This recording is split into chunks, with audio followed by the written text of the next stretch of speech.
Hi, I'm Pattu from FreeFinCal. A lot of people have asked me how they should model their investment portfolios after Budget 2024, especially the fixed income part of their portfolios. And I had mentioned in a couple of videos before and also written about this several times that just because something is taxed more, that doesn't mean we should avoid it. There's no point in reducing overall portfolio tax outgo by increasing overall portfolio risk. That is not a smart idea at all. So let's take a look at the fixed income options one has. Um, FDs and RDs are still good for short term goals, medium term goals, even up to 7 8 years. Happily, you can do fixed deposits and recurring deposits. Don't worry too much about chasing returns and so on. You're anyway going to pay tax as per slab. If you're comfortable with debt funds, you can choose debt funds. You can choose corporate bond funds, maybe parak parak conservative hybrid and so on. I'm talking about 6 year 7 year 8 year kind of goals, maybe even gilt funds, but be aware of risks. They will not give you returns all the time, and you must not look at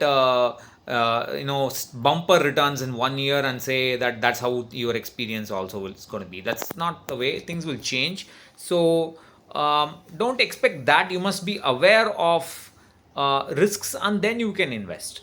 So I would say stick to debt funds for long term goals. I mean, for short term goals, FDs and RDs are okay.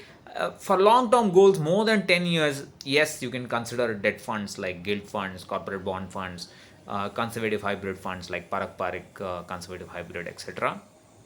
If you are so particular about tax, then for short term goals, you can consider arbitrage funds.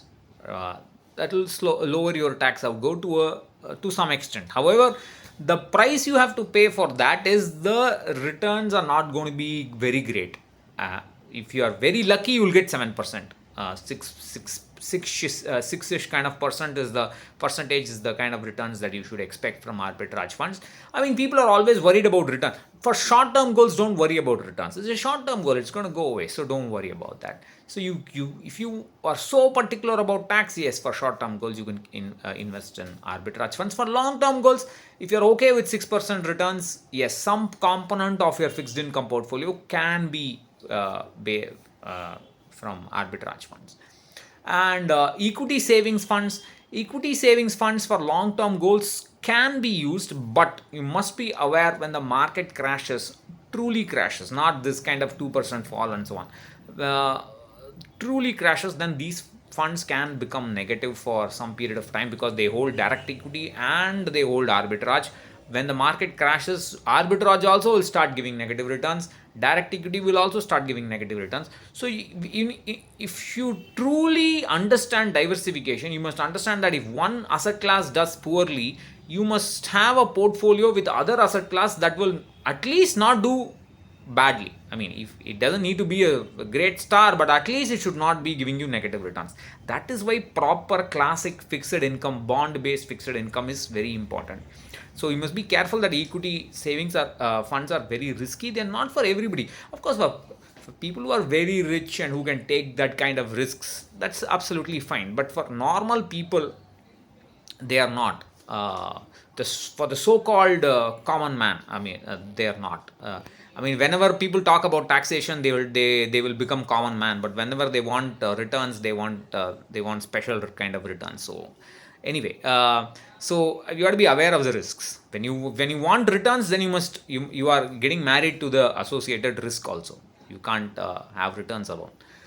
So that takes care of equity savings. The other kind of thing is balanced hybrid fund. Balanced hybrid funds will have considerable amount of equity in them, so they are not suitable alone on their own for long term goals. Be careful. I would not choose them.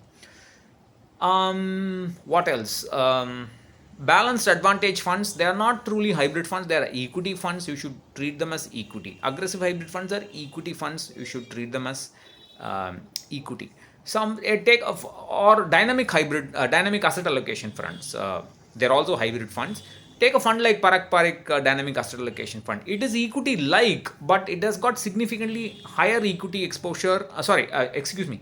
Parak Parak Dynamic Asset Allocation Fund is debt fund like. Excuse me. It's debt fund like, but it has got considerable higher equity, direct equity exposure than their conservative hybrid fund. So it is more for those who can take more risks. So it's not for everybody. I mean, people who have got several crores in their portfolio, they can think in terms of lowering tax and so on. But for normal people, if you are going to chase after risk without chase after returns without appreciating risks, and almost always people want risks with returns without understanding risks, almost always, excuse me, I'm a little off today.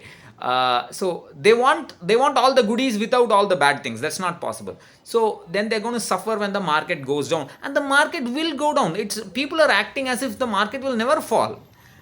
It's just a matter of time. The next bad set of returns, the next crash is just around the corner. I don't know when, but it's just around the corner. You have to get used to it. So never increase the risk in your portfolio just to save on tax. That is silly. You must have solid fixed income in your portfolio. Of course, rich people can do things differently. They can afford to take risks. So that's all I have to say. Bye bye.